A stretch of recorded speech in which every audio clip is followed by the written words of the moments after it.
Revenge with Karen. I knew the exact moment my career at Miller Logistics was dead on the table. It wasn't when the quarterly projections dipped, and it wasn't when my late husband's portrait was moved from the lobby to the breakroom hallway next to the fire extinguisher. No, the death certificate was signed the second Marcy walked into the boardroom wearing Laubautins that cost more than our forklift drivers make in a month, clapping her hands like she was summoning servants at a brunch she didn't pay for. She had that specific kind of MBA energy, the kind that uses words like synergy and disruptive, because they don't know how to actually negotiate a fuel surcharge with a union rep in Detroit. I sat at the far end of the mahogany table, nursing a coffee that tasted like battery acid and resignation. I've been running the contracts division for 15 years, know where the bodies are buried because I'm the one who drafted the liability waivers for the shovels. If you're enjoying this train wreck of corporate hubris and want to see a girl boss get absolutely dismantled by fine print, go ahead and hit subscribe and drop a like. Anyway, back to the massacre. Marcy, my lovely daughter-in-law and newly appointed chief operating officer, didn't look at me. She looked through me. She was busy projecting a slide deck that was 90% stock photos of diverse people shaking hands and 10% actual data, which happened to be wrong. She was talking about pivoting to a tech-first logistics paradigm. We haul gravel and auto parts, Marcy. We don't need an app. We need drivers who don't fail drug tests. The legacy infrastructure, Marcy said, her eyes finally landing on me like a predator spotting a wounded gazelle, is holding us back. We have too many redundancies in the back office. Too much paperweight. The room went quiet. The other department heads, men my husband, Todd, had hired, men I had bailed out of compliance nightmares more times than I could count, stared at their notepads. Cowards. They knew legacy infrastructure was code for Dana. They knew paperweight meant the woman who actually read the contracts before signing them. I didn't flinch. I just took a slow sip of that terrible coffee. Interesting perspective, Marcy, I said, my voice level. Considering the legacy infrastructure just saved us $3 million in EPA fines last quarter, because I caught a clause in the disposal vendor's renewal agreement that would have made us liable for their negligence. But please, tell me more about the app. Marcy's smile didn't falter, but her eyes hardened. It was that terrifying, botox-frozen glare that suggests the person behind it has never heard the word no without immediately calling a manager or a lawyer. We appreciate the history, Dana, truly. But Todd is gone, and this company needs to evolve. We'll be scheduling one-on-ones to discuss future alignments. I think you and I need a special block of time. Alignment. That's corporate for get your box ready. I felt a cold knot in my stomach, not of fear, but of a deep, simmering rage. It wasn't just the disrespect, it was the erasure. I wasn't just Todd's widow. I was the one who stayed late when Todd was sick. I was the one who negotiated the merger with the private equity ghouls 3 years ago when cash flow was so tight we were paying vendors in promises. I was the one who kept the lights on, while Marcy was busy curating her Instagram feed to look like a working mom, despite having 2 nanas and a personal assistant for her dog. The meeting dragged on for another hour of buzzword bingo. Holistic approach, drill down, low-hanging fruit. I stopped listening and started observing. I watched the way the CFO, Dave, wouldn't make eye contact with me. I watched the way the HR director, spineless woman named Brenda, who I had personally mentored, was furiously typing on her phone under the table. They were all in on it. This wasn't a consultation, it was a coronation, and I was the old regime waiting for the guillotine. When the meeting adjourned, Marcy made a point of stopping by my chair. She smelled like expensive vanilla and unearned confidence.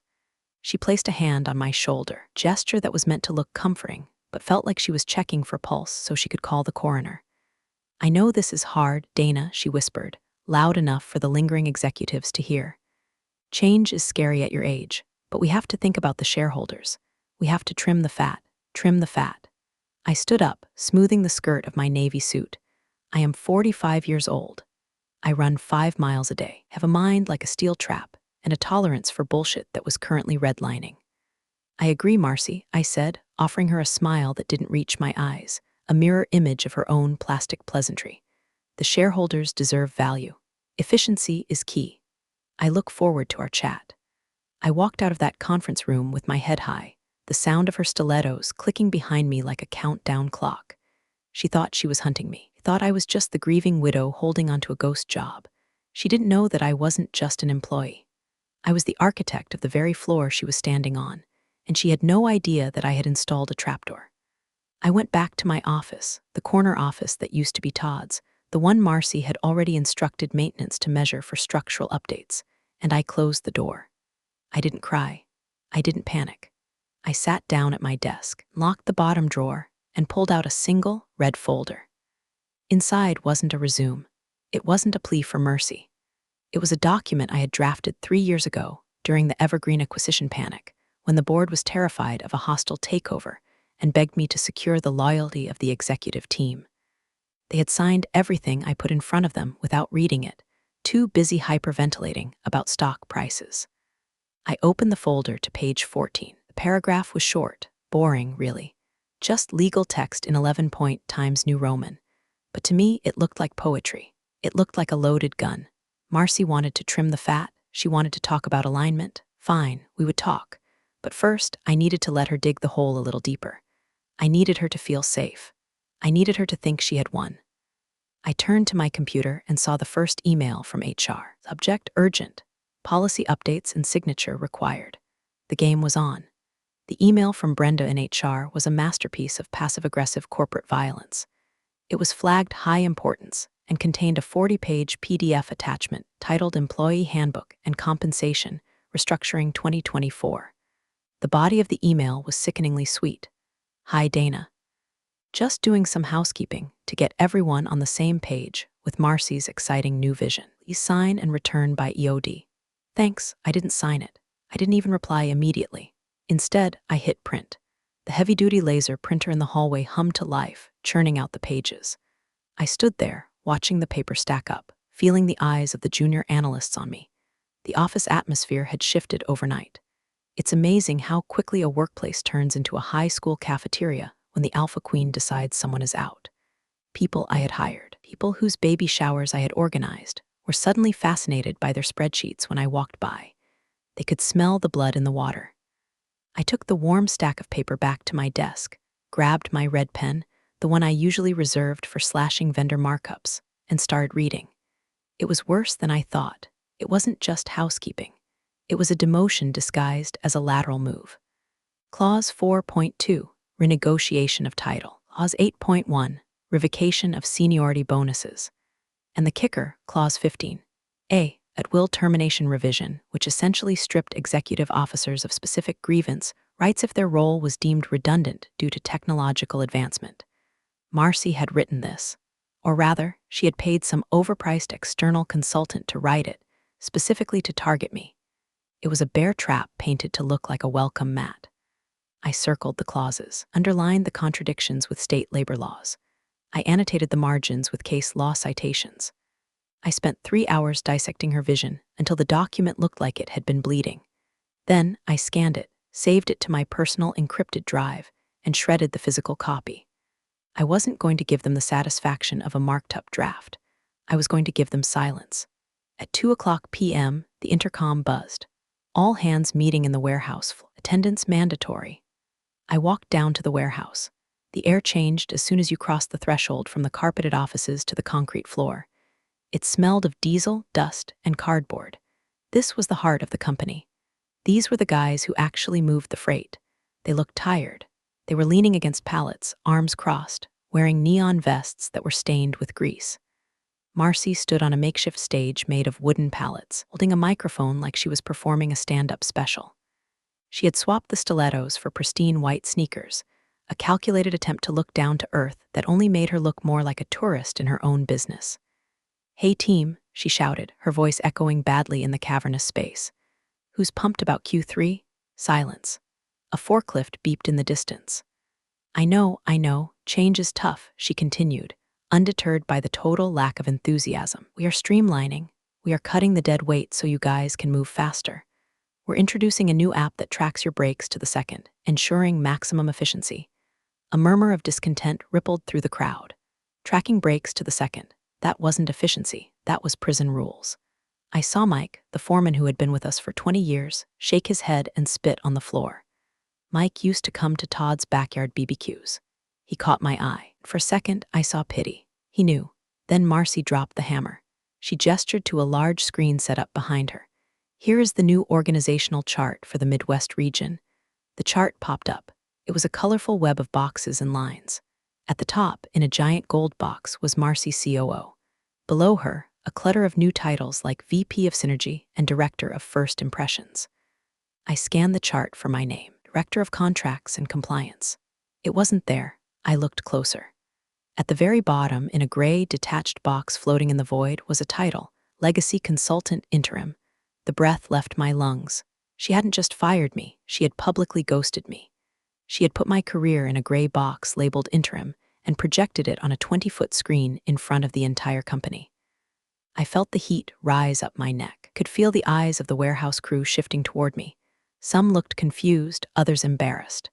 Marcy didn't look at me. She was too busy pointing at the gold box with her name in it. This structure, she chirped, allows for rapid decision-making without getting bogged down in historical bottlenecks. Historical bottleneck, that was me. I didn't storm the stage. I didn't scream. I did something that scared them more. I took out my phone, snapped a high-resolution photo of the screen, and then turned around and walked out. I went straight to the printer room on the executive floor. I needed to see if the digital erasure matched the physical reality.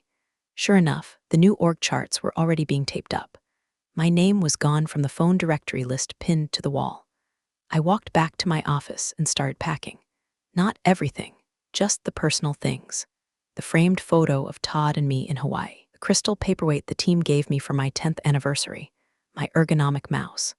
Brenda from HR appeared in my doorway, looking like a deer caught in headlights. She held a clipboard against her chest like a shield.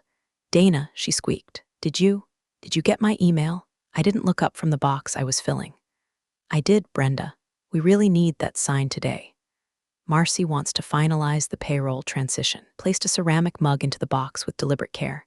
"I'm sure she does. But I have some concerns about the legality of Clause 15. I'll need my lawyer to review it before I sign anything." Brenda paled. "Lawyer? Dana, we're family. We don't need lawyers." I finally looked at her.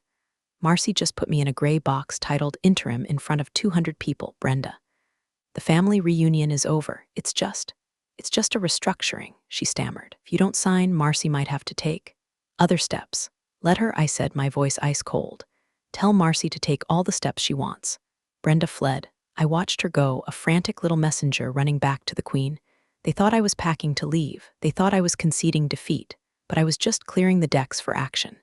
I wasn't moving out. I was digging in. I sat down at my computer. It was time to retrieve the weapon. The next morning, silence was deafening. My Outlook calendar, usually a colorful Tetris block of vendor negotiations and compliance reviews, was completely blank. No meetings, no reminders, just white space. I tried to log into the logistics dashboard, the system I used to track global freight movements and spot contractual liabilities. The screen blinked. Error 403, access denied. Contact administrator. They were scrubbing me. It was the digital equivalent of changing the locks while you're still in the house. It was petty, it was amateurish, and it was exactly what I expected from Marcy. She thought that by cutting off my access to the daily operations, she would render me powerless. She thought my power came from my ability to see where the trucks were. She was wrong. My power didn't come from the live feed. It came from the foundation.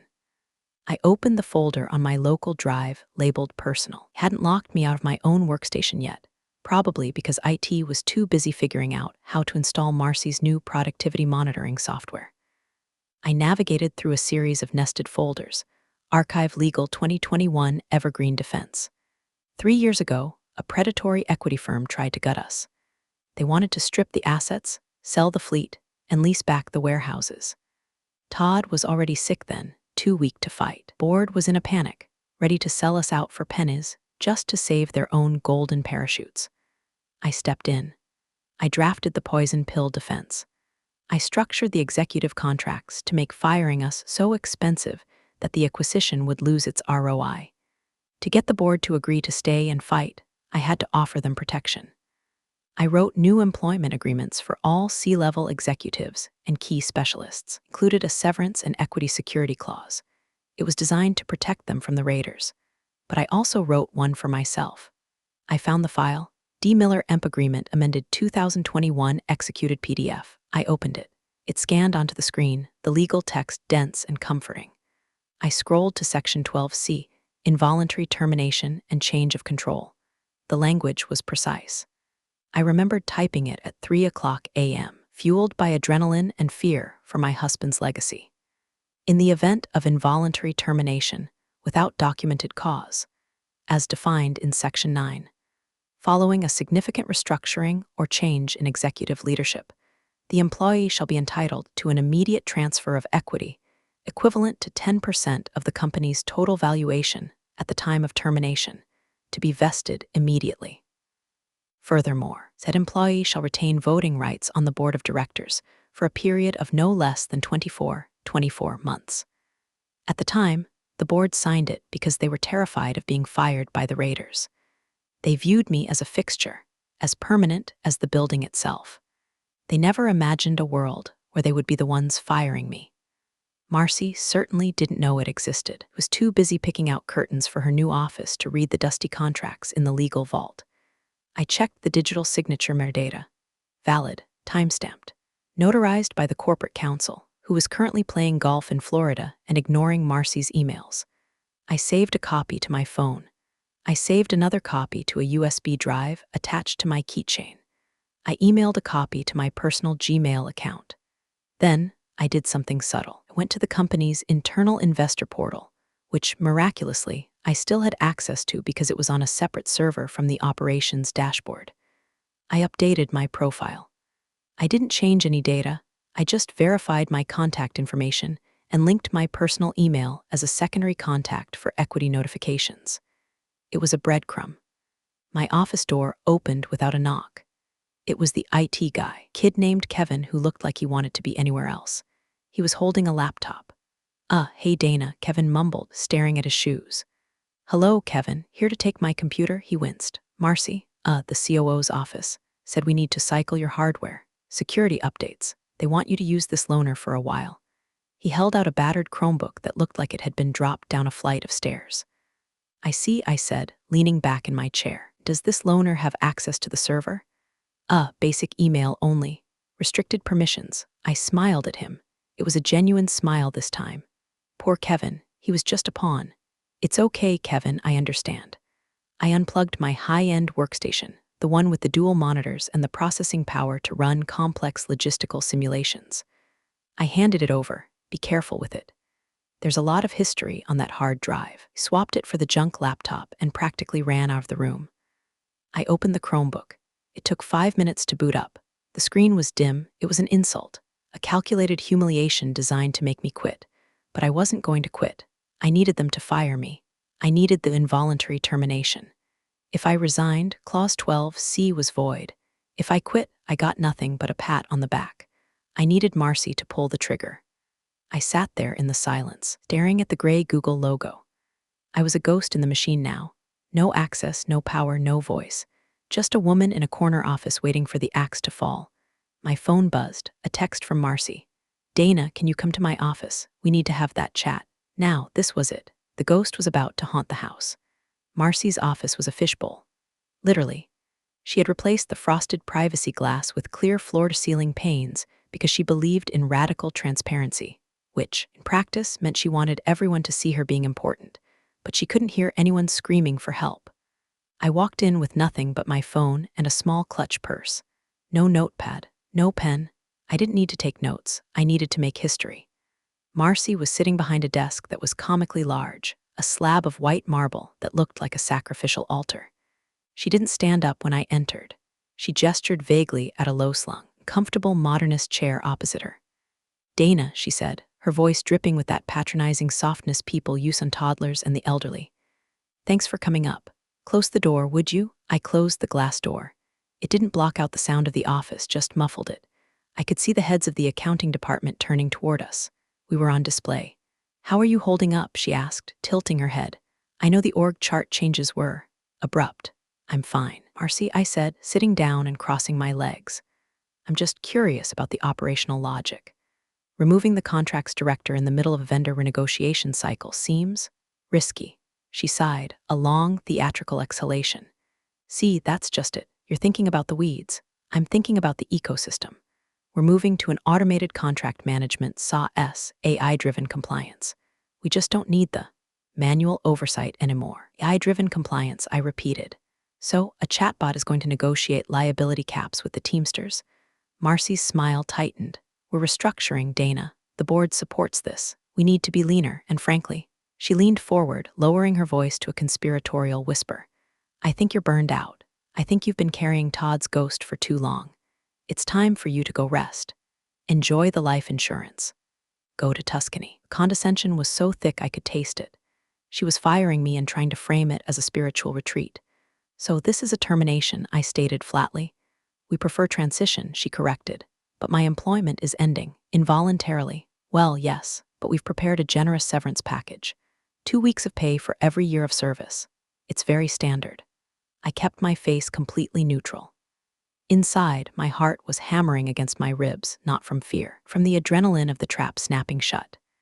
I needed her to say the words. Marcy, I said softly, forcing a look of vulnerability.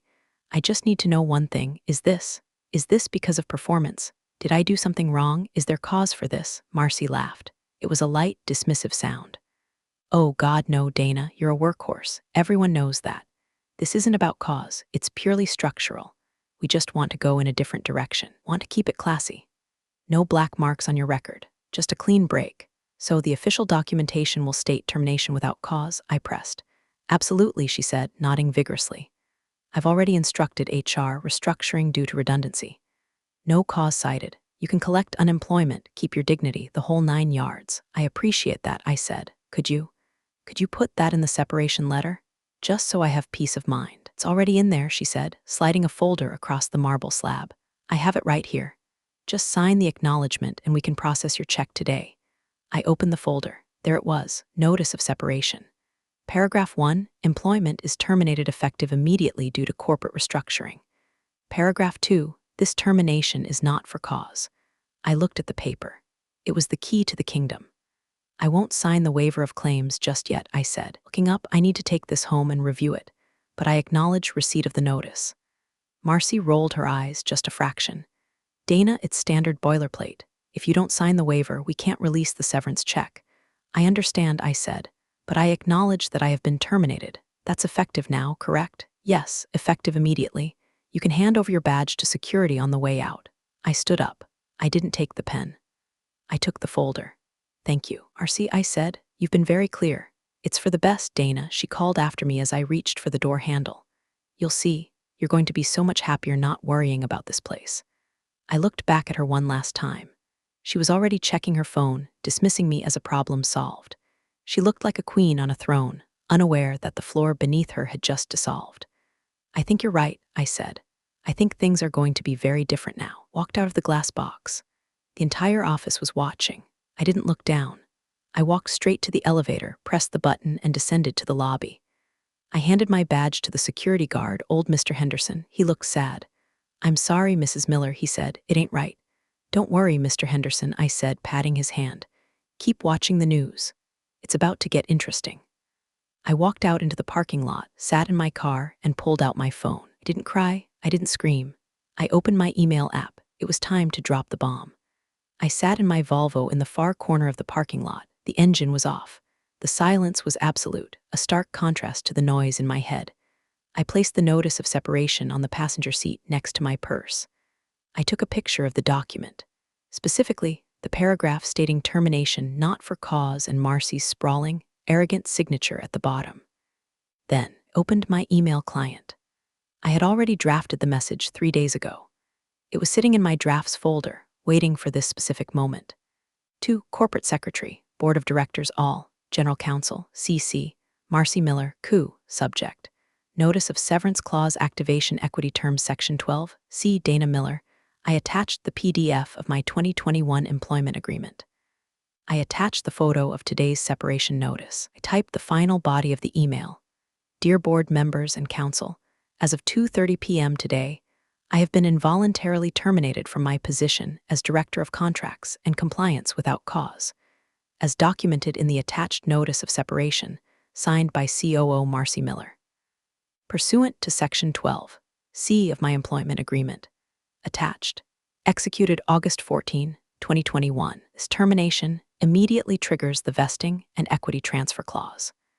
Please consider this formal notice that I am exercising my right to the immediate transfer of a 10% equity stake in Miller Logistics, based on the most recent valuation. Furthermore, per the agreement, I am immediately assuming my position as a voting shareholder on the board of directors. Please have the updated capitalization table and share certificates prepared within 48 hours as stipulated by the contract. Regards, Dana Miller shareholder. My thumb hovered over the send button. For a second, I thought about Todd. I thought about how much he loved this company. He built it with sweat and handshakes. He would have hated seeing his family fight like this, but he also hated incompetence. He hated arrogance. He would have hated seeing his wife treated like trash by a woman who treated his legacy like a piggy bank. Sorry, Todd, I whispered. But she started it. I pressed send. The little whoosh sound of the email departing was the most satisfying sound I had ever heard. I started the car. I didn't look back at the gray concrete building. I didn't look up to the third floor where Marcy was undoubtedly popping a bottle of champagne or ordering new furniture. Drove to a small bakery about 5 miles away, a place I used to go when the stress of the job got too high. I ordered a chai latte and a lemon tart. I sat by the window and waited. It took exactly 14 minutes. My phone rang. It wasn't Marcy. It was George, the chairman of the board. George was 70 years old, a man who feared lawsuits more than death. Dana, his voice was shaky. Is this real? Hello, George, I said, taking a bite of my tart. It was delicious. Is what real? The email, the contract? We just got it. The lawyers are looking at it now. It's very real, George. You signed it yourself. Remember the Evergreen acquisition? We needed to secure the leadership team. You were very adamant that everyone be protected. I remember protecting the C-suite. I didn't realize. I didn't know you wrote one for yourself. I was the interim strategy lead at the time, George. It was C-suite, and I wrote the contracts. I wasn't going to leave myself out in the cold. I could hear papers shuffling on his end. I could hear shouting in the background. Does Marcy know? He whispered. She was CC'd. But knowing Marcy, she probably hasn't checked her email since she fired me. She's likely celebrating trimming the fat. Dana, 10%, that's a controlling block when combined with the family trust. That gives you significant leverage. Gives me a seat at the table, George. A permanent one.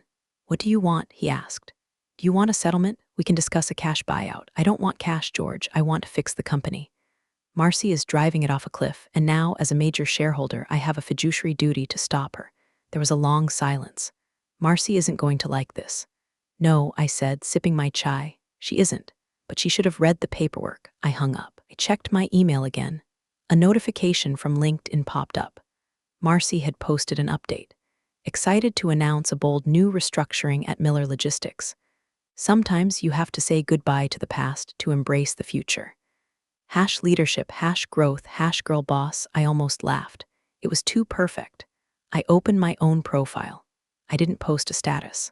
I just updated my headline. From Director of Contracts and Compliance at Miller Logistics to voting shareholder and board member at Miller Logistics, I put the phone down.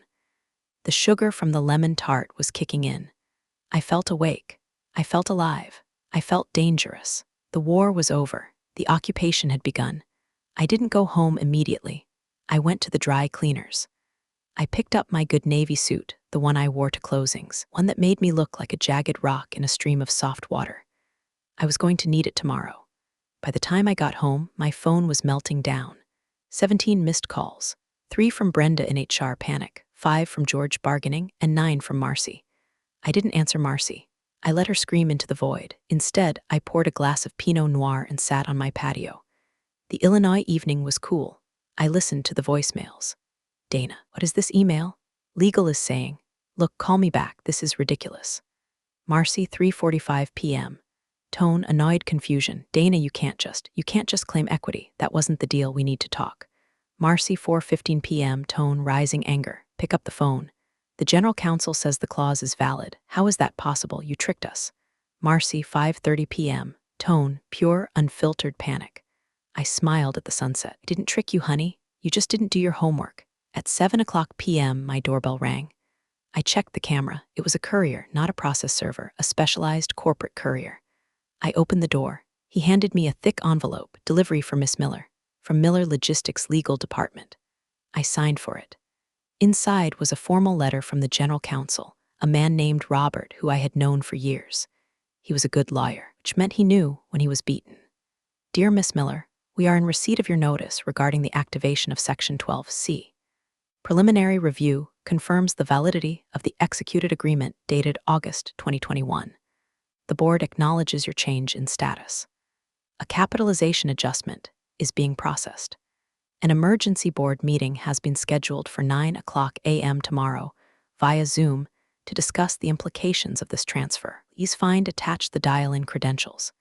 Sincerely, Robert Vance, General Counsel. They had folded. They had to. The contract was airtight. If they fought it in court, discovery would reveal that they hadn't read their own executive agreements. It would be negligence. The shareholders would sue them into oblivion. Accepting my claim was the only way to keep the dirty laundry indoors. I finished my wine. I had gone from terminated employee to major owner in less than 6 hours. Opened my laptop to check the company news. The grapevine moves faster than fiber optics. On the anonymous employee forum, which I wasn't supposed to know about, but absolutely monitored, the thread was exploding. User Warehouse Guy 88, did anyone see Dana leave? Security says she was smiling. User Ectant Prob, something is going down. Marcy has been screaming at legal for 2 hours. I heard glass break in her office. User Logie Bear, my boss just told me to freeze all org chart updates. Said the restructuring is on hold. What is happening? I typed a single reply under a throwaway account I kept for emergencies. User just watching, check the shareholder registry tomorrow. I closed the laptop. Marcy had spent 6 months trying to push me out because she thought I was old, irrelevant, and powerless. She thought power came from the title on your door. She didn't understand that in our world, power comes from the ink on the page. She had handed me the gun, aimed it at her own foot, and pulled the trigger. I went to bed early. I slept like a baby. I had a board meeting in the morning, and I wanted to look fresh. The Zoom waiting room is a modern purgatory. You stare at your own reflection, fixing your hair, adjusting your lighting, waiting to be admitted by a host who holds your digital fate in their hands. 8:59 a.m., I sat at my dining room table. I was wearing the navy suit. My hair was pulled back in a severe, elegant bun. Behind me, a curated bookshelf and a calm, neutral wall. No distractions. The screen flickered. Connecting, I entered the meeting. The grid populated. There were 7 squares. George, chairman, looking like he hadn't slept. Robert, general counsel, looking defeated. 3 other non-executive directors, looking terrified. Marcy was in her glass office. The lighting was harsh. Her hair was slightly frazzled, a loose strand hanging by her ear. Her eyes were red. She looked like someone who had been up all night trying to find a loophole that didn't exist. Good morning, I said. My voice was clear, crisp, and devoid of any emotion. This is blackmail, Marcy spat out immediately. George, tell her. This is fraudulent inducement. She hid that clause. I didn't hide anything. I replied calmly, looking directly into the camera lens. It was in the standard executive protection package approved by the compensation committee. You were on that committee, George. You voted for it. George rubbed his temples. I recall the package. I didn't realize it applied to interim roles. The definition of executive in the bylaws is quite broad, I said, but we aren't here to debate the contract. Robert has already validated it. We are here because, as of this morning, I hold 10% of the voting stock, which brings me to the agenda. There is no agenda, Marcy shouted. We are here to negotiate your buyout. You take a check and you walk away. I leaned forward slightly. I'm afraid that's not how this works, Marcy. I'm not an employee you can dismiss with severance anymore. I'm a partner, and partners have rights. I picked up a document from my table. Per Article 9, Section 4 of the corporate bylaws, any shareholder holding more than 5% of the company's equity may call for an immediate vote of no confidence regarding executive leadership if said leadership has demonstrated fiscal irresponsibility or exposed the company to significant legal liability. The room went silent. Even Marcy stopped breathing for a second. You exposed the company to legal liability yesterday, I continued. You terminated a protected class employee without reviewing her contract, triggering a massive equity dilution event. That is negligence, Marcy. You cost the existing shareholders, including the family trust, 10% of their value in a single afternoon because you didn't want to read a PDF. You can't do this, Marcy whispered. I can, and I am. I am formally calling for a leadership review and a motion to remove the chief operating officer, pending an investigation into competence and breach of fiduciary duty. Seconded, said a voice. It was Robert, the general counsel. Marcy whipped her head around to look at her screen, betrayal written all over her face. Robert, you work for me. I work for the board, Marcy, Robert said, his face grim. And Dana is right. You triggered a poison pill because you were careless. We can't have that kind of risk at the helm. I am the family, Marcy shrieked. I am the future. Or liability, I said softly. George, call the vote. George looked at Marcy, then at me. He looked at the woman who was tanking the company with buzzwords, and the woman who had quietly kept it afloat for a decade. He looked at the woman who just outplayed the entire room without raising her voice. We have a motion and a second, George said, his voice heavy. All in favor of placing Marcy Miller on administrative leave pending review. I raised my hand. Robert raised his hand. The three other directors raised their hands. George hesitated, then slowly raised his hand. Marcy's mouth fell open. She looked around her glass office, realizing that the transparency she loved so much meant everyone outside could see her falling apart. Motion carries, George said. You're fired, Marcy. I didn't say it. I didn't have to. The silence said it for me. I'm disconnecting, Marcy stammered. She fumbled for the mouse. Video cut to black. I sat back in my chair. My heart was steady. Now, I said to the remaining stunned faces, let's talk about that logistics app. It's garbage, and we need to kill it before it ruins Q4. The days following the vote were a blur of vindication. Marcy wasn't just put on leave. She was effectively erased from the decision-making loop. The board, terrified of my next move and desperate to stabilize the stock, gave me carte blanche to stabilize operations. I didn't take my old office back. I didn't need it. I requested a conference room on the executive floor be converted into a strategic review hub. Walking back into the building was surreal. The security guard, Mr. Henderson, did a double take when he saw me. Mrs. Miller, I thought. I'm back, Mr. Henderson. Consultant basis, owner privileges. I winked at him. The elevator ride up was quiet. The doors opened, the atmosphere was different. The tension was gone, replaced by a confused curiosity. They knew Marcy was out. They knew I was back. They just didn't understand the physics of how it happened. I spent the first week undoing the damage. First, I killed the brake tracking app. I sent an email to the warehouse floor. Effective immediately, the mandatory time tracking pilot is canceled. We trust you to do your jobs. Just get the trucks loaded. I heard later that the foreman, Mike, actually printed the email and taped it to the break room fridge. Next, I met with the external consultants Marcy had hired. They were slick, young guys in tight suits who spoke entirely in jargon. So, Dana, one of them said, we're worried about the velocity of the synergy if we pause the rollout. I'm worried about the velocity of your invoices, I replied. Your contract has a 30-day termination clause. I'm exercising it. Have until Friday to hand over your deliverables and clear out. You can't just, I own 10% of the company and I have the proxy votes of the board, I said, leaning back. I can do whatever I want. Goodbye. It wasn't revenge. It was cleanup. It was scrubbing the graffiti off a historic building. Marcy, meanwhile, was fighting for her life in the background. She was flooding the board with emails, claiming I had manipulated the legal context and that my actions were a hostile coup. She threatened to sue the company for wrongful suspension. I let her. Every time she sent a frantic, poorly spelled email, she just proved my point. She wasn't a leader, she was a panicked amateur. The final nail in the coffin came during the formal review of her expenses. Robert, the general counsel, brought the file to my temporary office. Dana, he said, looking uncomfortable. You should see this. I opened the ledger. Marcy had been charging consulting fees to a shell company registered to her brother. She had been expensing client dinners that were clearly personal vacations. It wasn't a huge amount of money in the grand scheme of things, maybe $50,000, but it was fraud. Well, I said, closing the file, that's cause. Robert nodded, that's cause. Draft the termination letter, I said, for real this time. No severance. No equity. Just a lawsuit if she doesn't go quietly. She's family, Dana, Robert said softly. Are you sure? I looked out the window at the truck yard. I saw the fleet moving. I saw the business Todd built. She stopped being family when she tried to erase us, Robert. She's just a bad investment now. Cut the cord. The decision was made.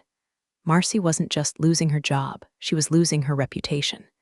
She would be lucky to get a job managing a mall kiosk after this. I felt a strange sense of peace. I hadn't destroyed her. I had just turned the lights on. She destroyed herself. The day Marcy cleared out her glass office, the blinds were drawn. She didn't want an audience this time. I was in the break room making tea, not the battery acid coffee, but my own blend I brought from home when she came out. She was carrying a box. She looked smaller. The stilettos were gone, replaced by sensible flats. The arrogance had been sandblasted off, leaving something brittle and sharp beneath. She saw me. She stopped. For a moment, I thought she was going to scream. I thought she was going to throw the box at me. But she didn't. She just stared, her eyes full of hate and confusion. "You planned this," she hissed. "You had that contract ready for years. You were just waiting for me to slip up." I took a sip of my tea. It was warm, soothing. "I didn't plan for you, Marcy," I said gently. "I planned for anyone who tried to hurt this company. You just happened to be the one who walked into the trap. You stole my company. It was never your company," I corrected her. "You were just borrowing the keys, and you drove it like a stolen car. Todd would be ashamed of you," she said, her voice shaking. "Doing this to family." That was the one thing she shouldn't have said. I set my mug down. I walked over to her until I was standing right in her personal space. I smelled the fear on her. "Todd," I said, my voice low and dangerous, "would have fired you 6 months ago for the way you talked to the drivers. Todd respected the work. You respected the title. Don't you ever speak for him again." She flinched. She clutched her box tighter. "Good luck, Marcy," I said, stepping back. "I hear there's an opening for a receptionist at the gym. Might be a better fit." She turned and walked away, her flats making no sound on the carpet. She took the elevator down and she was gone. The office felt lighter. The air felt cleaner. George found me later that afternoon, so he said, leaning against my doorframe. "Marcy is gone. We need a new COO, the board." "Well, we were wondering." "No," I said, smiling. "I don't want the job, George. I don't want to run the day-to-day. I've done my time in the trenches." "Then what do you want?" "I want to stay on the board," I said. "I want to chair the ethics committee. I want to approve the next COO. Someone who knows the difference between a pallet and a skid." "Done," George said. "You kept your equity? Every share? Good. We need you, Dana." "I know," I said. That evening, I went to the cemetery. I sat by Todd's grave. It was a beautiful evening, the sky turning purple and gold. "Well," I said to the stone, "I fixed it. The app is gone. The drivers are happy. And I own 10% of the whole damn thing." I poured a little bit of the Pinot Noir onto the grass. "You were right," I whispered. "Always read the fine print." I drove home with the windows down. I wasn't the grieving widow anymore. I wasn't the interim contracts lady. I was Dana Miller, shareholder, and nobody was ever going to put me in a gray box again.